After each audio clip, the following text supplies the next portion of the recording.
I want you to clap it up for Hallie.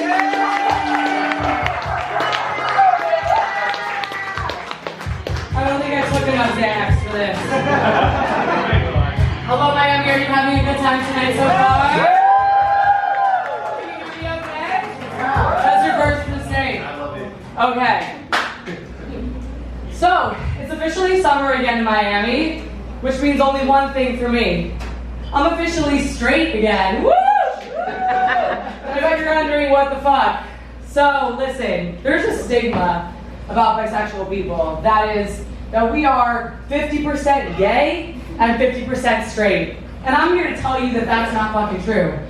Because I'm 100% gay or 100% straight, based on what I'm wearing. And I don't think there's anything weird about that. Honestly, I think every single one of you motherfuckers in the audience is in drag right now. How much do we really know about ourselves, truly? But one thing I will tell you is that when the weather gets crisp here in Miami, so do the pleats on my trousers. And I think it's kind of ironic because the Christians always like to say that queer people are gonna burn in hell and whatever. Bitch, I don't think we have the right fucking attire for that. I genuinely do not own gay clothes for summer. So I have this whole daddy persona that I put on in the winter and I fucking love it. I go to Abercrombie and Fitch and I buy these really nice trousers that are tailored for short bitches with fat asses like me. And I bet none of you who were born in the 90s ever thought that you'd be able to buy business casual clothing at Abercrombie. But that shit fucking slaps, dude. So, I have this daddy persona that I put on. It's a pair of those trousers, it's a really nice blouse, it's a blazer, and it's a pair of really nice shoes. And bitch, I turn myself on when I'm wearing this shit. I didn't know. Like, something comes out of me, I look at myself in the mirror when I'm wearing this daddy persona, and my first thought is always, why have they not invented a way to fuck yourself from the outside perspective? Genuinely, that's all I want, and I wonder... What? Agreed. I mean, that. So I wonder if that has to do with the fact that I've been celibate for so long that I forget what it's like to have a masculine presence on my body. So I just like created my own or some shit. But I think I'm gonna leave that to my therapist and I'm not gonna bore you bitches with it. It's fine. But winter in Miami is really sexy for me. I get to dress like daddy. And I'm a freelancer, I own my own business. I need to stop belittling myself. Women do that. And I work at cafes a lot. And when I'm working at a cafe during daddy season, girl, it is a fucking ball. I'm sitting there in my chair at the cafe. I can't actually spread my legs. I didn't think this through. I'm wearing a skirt. But I'm man-spreaded as fuck. I've got a ring on each finger, especially the thumb. Queers, you know what I'm talking about. I'm clacking on my keyboard in saccharine harmony. Everybody there knows that I like vagina. And honestly, I'm super bloated underneath these thick-ass layers of like masculine, androgynous garb. It is great. And the best part of the whole thing is I don't give a fuck what the men around me are doing.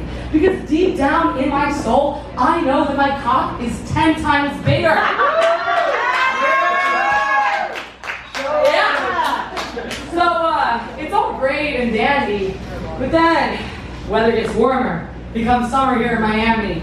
I'm wearing less, I'm thinking less, and I love that. I'm manipulating my way onto yachts, and I'm doing some really weird shit in public. You guys, I can't lie. Because every woman in here knows to be a woman is to perform. And to be a straight woman is like being in mental prison. Woo! I just pulled my ear down. You see what I mean? Yeah. That was God confirming. Give me a second, everybody. Hold on. So I'm at the cafe, dressed like a woman, you know, my little soft girl summer era, whatever. And I'm absolutely emaciated and starving for any crumb of male validation that I can gather. It's pathetic. I'm genuinely not sure what happens in my mind, but I'm going to try to act it out for you guys, because I genuinely... So I'm sitting there, I guess because I have this chair, I can do it here. Sitting there, typing on my computer. All of a sudden, I hope you guys can still see me in the back. All of a sudden, a hot guy walks in, and I'm like,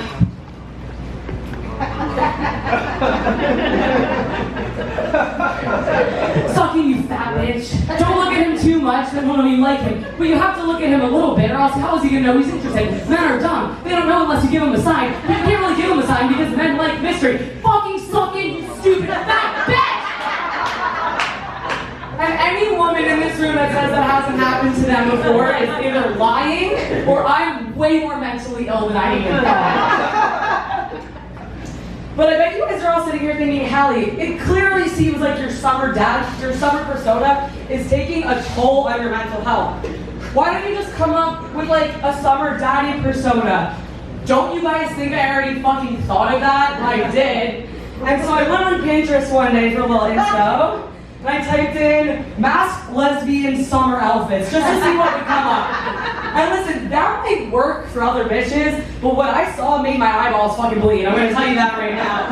Because I'm a little elevated, I'm a little bougie, and what I saw, absolutely not. Because for me, I just don't think I can get away with every day wearing a pair of cut-off jorts and a wife beater. Fuck, I'm sorry, I meant to say a ribbed tank top. I'm trying not to get canceled that early on in my comedy career, you know? So let me just be unproblematic and rephrase that for you guys for a second. What I really meant was, I don't want to look fucking homeless every day. Oh, fuck, I did it again. I meant houseless. See, this is why I could never survive as a comedian in New York City. But you know what I could do in New York City that I can't do here? Is fuck women that are actually my type. You see, in New York, women have the 4 essentials.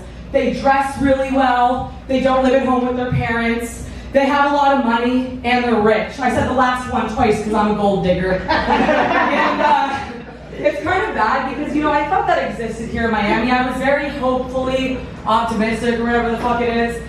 And back when I was gay, you know, in winter, I decided to put on, you know, my daddy persona. I was all gussied up, and me and my queer friend went to see a lesbian comic over in Doral. And she's pretty known, and I knew she was gonna pull a really big queer audience.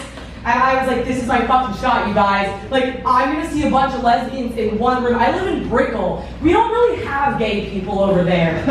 So I'm like, holy shit, it's my chance. I walk into the room.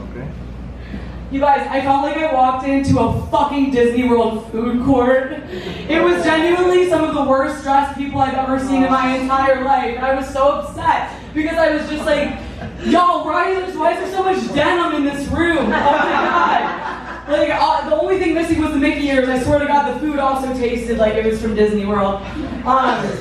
What made it worse, though, was when the comic got on stage and she started making jokes about how Florida lesbians are all broke, and they were all like cracking up, laughing in the audience together, nodding in agreement. And I thought to myself, my dream dies here. Like, I will not be able to date a woman in Miami. And it was genuinely a really sad moment for me, but what I realized, I was processing, like, all right, there's a couple different things I can do. No, there's not. There's only one thing I can do, and that is to stay single, or I guess straight for now, in Miami, because Miami has something really great, and it's called a vibrator. And you know what New York doesn't have? Weather that doesn't make me want to fucking kill myself 75% of the year. And even if I wanted to go somewhere like California, because I absolutely, like WeHo, I don't know if you guys ever go to WeHo in LA, best vibes ever. However, you have to drive everywhere. It's such a huge city, right? And Ubers are so expensive there. It's like you're absolutely throwing money away. And something I learned about myself early on in life is I'm really not that good at drunk driving. So I think I'm just gonna have to stay out of that location. I will say this though, when I'm in LA and I'm dressed like daddy, I still get hit on by like model-esque men. Like some of the most gorgeous men you've ever seen in your life. Obviously, I know what you're thinking, they probably like it up the ass. You're right, but I'll take what I can get. The beggars can't be choosers. But at the end of the day, I came up with one solution to my problem. It's not a great one, but all it really is that for the next 6 months, I'm just gonna, you know, give men the best performance of my entire life and see what I can get out of it. And pray to God that when the weather turns brisk again, I don't turn back into a lesbian. Thank you, Miami.